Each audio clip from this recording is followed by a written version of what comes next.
Hi viewers, இன்னைக்கு நம்ம சேனல்ல கிருஷ்ண ஜெயந்தி ஸ்பெஷல் ரெசிபீஸ் தான் பார்க்க போறோம். இதே மாதிரி நம்ம ரெண்டு சீரிஸ் பண்ணியிருக்கோம்.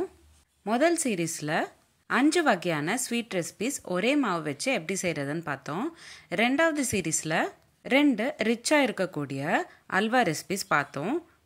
இப்போ மூணாவது சீரிஸ்ல 5 வகையான ஸ்வீட் பர்ஃபி ரெசிபீஸ் ஒரே மெத்தட்ல ஆனா டிஃப்ரெண்ட் இன்கிரீடியன்ட்ஸ் சேர்த்துக்கிட்டு எப்படி செய்யறதுன்னு இன்னைக்கு வீடியோல பார்த்துடலாம். சீரீஸ் 1 அண்ட் சீரீஸ் 2 ஓட லிங்க்ஸ் நான் வந்து டிஸ்கிரிப்ஷன் பாக்ஸில் உங்களுக்கு ஷேர் பண்ணுறேன். அந்த ரெசிபீஸும் கண்டிப்பாக செக் பண்ணி பாருங்கள். வாங்க இப்போது மூணாவது சீரீஸ் 5 ஸ்வீட் பர்ஃபி ரெசிபீஸ் எப்படி செய்கிறதுன்னு பார்க்கலாம் வாங்க. முதல்ல ஒரு பேனில் 50 கிராம் போல் முந்திரி பருப்பு அதாவது கேஷ்யூ நட் சேர்த்துக்கோங்க. நல்ல லைட் கோல்டன் ப்ரௌன் கலருக்கு மாறுற வரைக்கும் ஃப்ரை பண்ணிக்கோங்க. இதே மாதிரி பிஸ்தா 50 கிராம் அளவுக்கு எடுத்துக்கிட்டு அதையும் லைட் கோல்டன் கலருக்கு மாறுற வரைக்கும் நல்லா ஃப்ரை பண்ணிக்கணும். அன்சால்ட்டட் பிஸ்தா தான் நம்ம ஸ்வீட்டுக்கு சேர்த்துக்கணும்.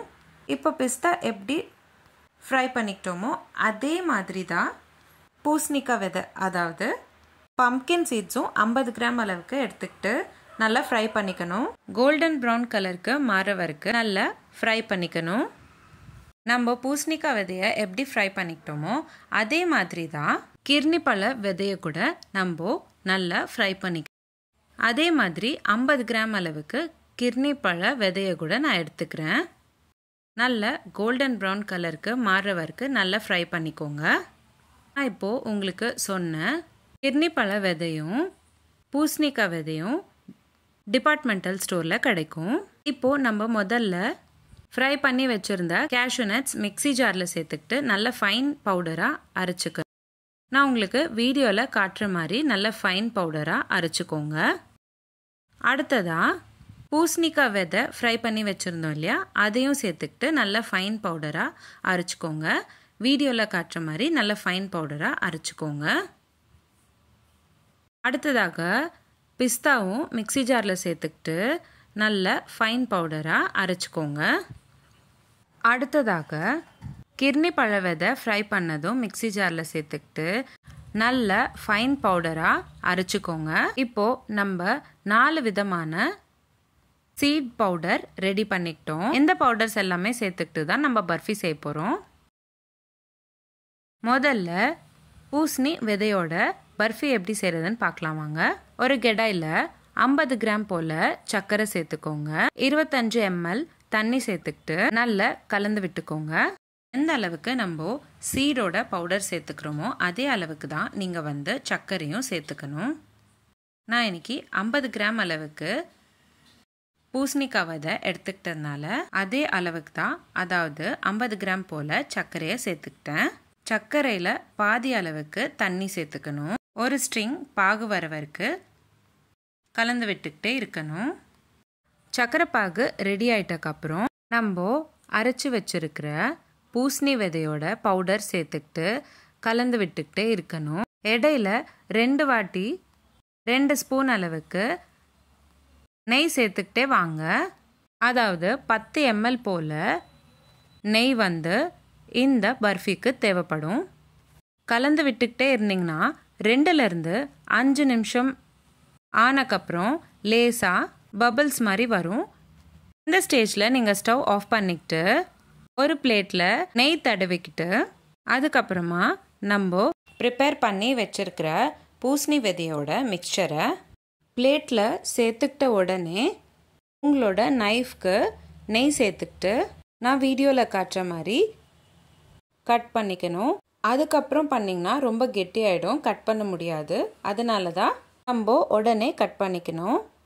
2லேருந்து 5 நிமிஷத்துலேயே கெட்டியாயிடும். அதுக்கப்புறம் நீங்கள் பர்ஃபி எல்லாமே சர்விங் பிளேட்க்கு மாற்றிக்கலாம். அவ்வளோதான், ரொம்ப சிம்பிள் அண்ட் ஈஸியாக பூசணிக்காய் விதையோட செய்யக்கூடிய பர்ஃபி ரெடி ஆயிடுச்சு. ஏர்டைட் கண்டெய்னரில் ஸ்டோர் பண்ணிக்கிட்டிங்கன்னா தாராளமாக 15 நாள் வரைக்கும் ஸ்டோர் பண்ணி வச்சுக்கலாம். இந்த ரெசிபி உங்களுக்கு பிடிச்சிருந்தா லைக் பண்ணுங்கள், ஷேர் பண்ணுங்கள். மறக்காமல் என்னோட சேனல் சப்ஸ்கிரைப் பண்ணிக்கோங்க. உங்கள் வீட்டில் இந்த ரெசிபி ட்ரை பண்ணிங்கன்னா எப்படி வந்துச்சுன்னு எனக்கு கமெண்ட் பாக்ஸில் கமெண்ட் பண்ணுங்கள். இப்போது ரெண்டாவது barfi recipe cashew nut barfi எப்படி செய்கிறதுன்னு பார்க்கலாம் வாங்க. முதல்ல ஒரு கடாயில் 50 கிராம் போல் சர்க்கரை சேர்த்துக்கிட்டு கூடவே 25 ml போல் தண்ணி சேர்த்துக்கணும். நான் இன்னைக்கு 50 கிராம் போல் கேஷ்யூ நட் பவுடர் எடுத்துக்கிட்டதுனால அதுக்கேற்ற மாதிரி சர்க்கரையும் தண்ணியும் சேர்த்துக்கிட்டேன். ஒரு ஸ்டிங் வர வரைக்கும் நல்ல பாகு வர வரைக்கும் நல்லா கலந்து விட்டுக்கோங்க.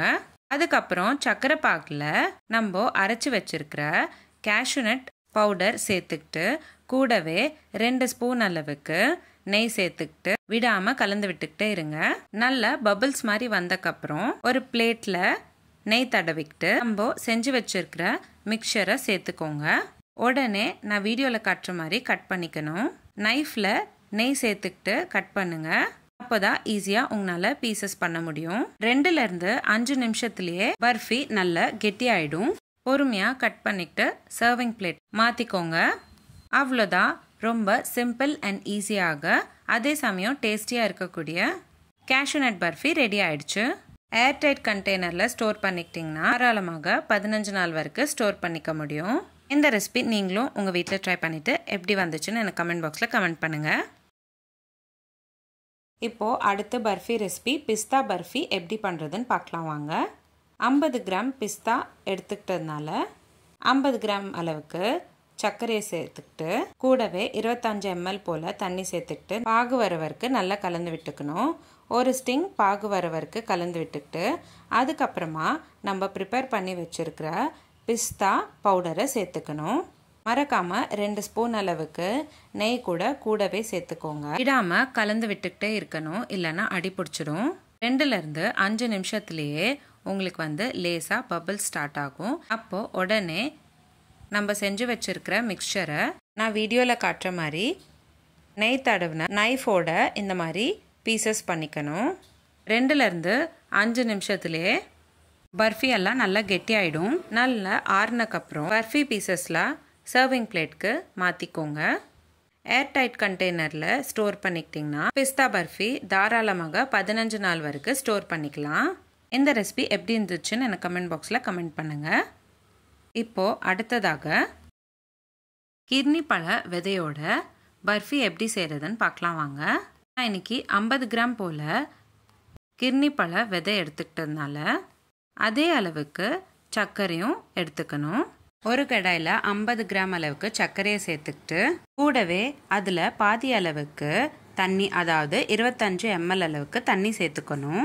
நல்ல பாகு வர வரைக்கும் கலந்து விட்டுக்கணும்.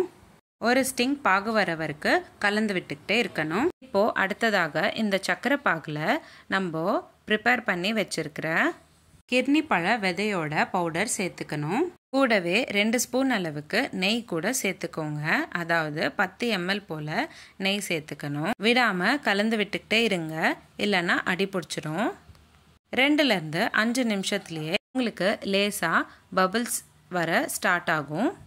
இந்த ஸ்டேஜில் ஸ்டவ் ஆஃப் பண்ணிக்கிட்டு ஒரு பிளேட்டில் நெய் தடவிக்கிட்டு அதுக்கப்புறமா நம்ம செஞ்சு வச்சுருக்கிற மிக்சரை ஆட் பண்ணிக்கிட்டு நான் வீடியோவில் காட்டுற மாதிரி நெய் தடவிருக்கிற நைஃப் வச்சு பீசஸாக கட் பண்ணிக்கணும்.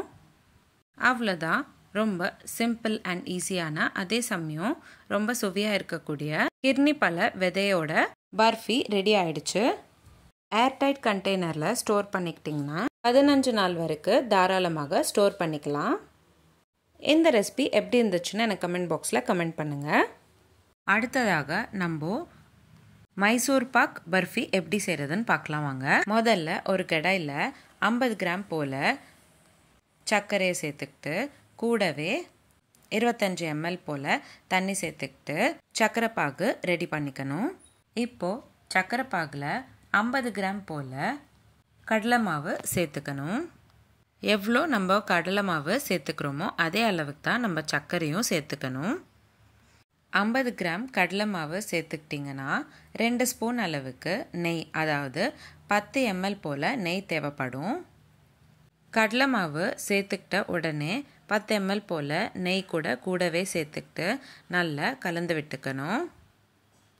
1 ஸ்டிங் அளவுக்கு பாகு ரெடி ஆகிற வரைக்கும் வெயிட் பண்ணிவிட்டு அதுக்கப்புறமா கடலை மாவு 50 கிராமும் 10 ml அளவுக்கு நெய் சேர்த்துக்கிட்டு விடாமல் கலந்து விட்டுக்கிட்டே இருக்கணும், இல்லைன்னா அடி பிடிச்சிரும். 2லேருந்து 5 நிமிஷத்துலேயே லேசாக பபிள்ஸ் வர ஸ்டார்ட் ஆகும். இந்த ஸ்டேஜில் ஒரு பிளேட்டில் நெய் தடவிக்கிட்டு நம்ம செஞ்சு வச்சுருக்கிற மிக்சரை சேர்த்துக்கிட்டு நான் வீடியோவில் கட்டுற மாதிரி நெய் தடவின நைஃப்ஸோட இந்த மாதிரி பீசஸாக கட் பண்ணிக்கணும்.